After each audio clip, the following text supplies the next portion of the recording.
সেন্টেন্সটি লক্ষ্য করুন, এখানে কিন্তু স এর সরাসরি আই স, এ স, টু স, উইথ আ স, ইন দ্য স মিল, অর্থাৎ স এর কোনো অভাব নেই। ভোকাবুলারির সঠিক ব্যবহার জানা না থাকলে আমরা কিন্তু এই বাক্যটার অর্থ ভিন্ন করে থাকবো। এই টপিকটি নিয়ে আমার একটি পূর্ণ ভিডিও রয়েছে।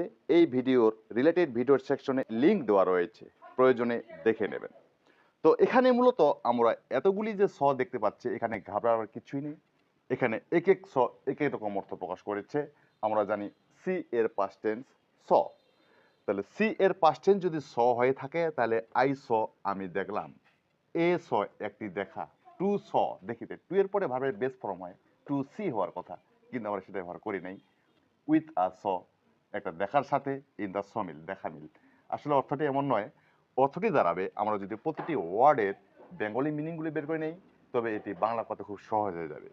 যেমন স মানে দেখেছিলাম বা দেখেছি, দেখেছিলাম, স দেখেছিলাম, এই স বলতে করাতি, করাতি, সমিল, স আমরা জানি স মানে করাত, তাহলে এই স বলতে করাত, টু স বলতে করাত দিয়ে কাটা, দিয়ে কাটা।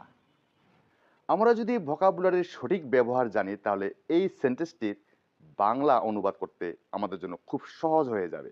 সি এর পাস্ট টেন্স স, সি মানে যে দেখা, স মানে যে দেখেছিলাম এমনটি নয়, স এর অর্থ কিন্তু ভিন্ন ভিন্ন হতে পারে।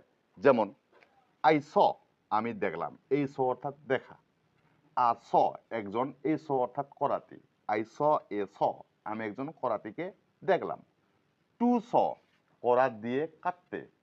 With a saw, with a স বলতে একটা করাত দিয়ে, ইন দ্য স মিল করাত মিলে, অর্থাৎ আমি একজন করাতিকে করাত মিলে করাত দিয়ে কাটতে দেখলাম। তাহলে সি এর পাস্ট টেন্স স এর অর্থ শুধু দেখেছিলাম হয় না, এই স এর অর্থ ভিন্ন ভিন্ন হতে পারে।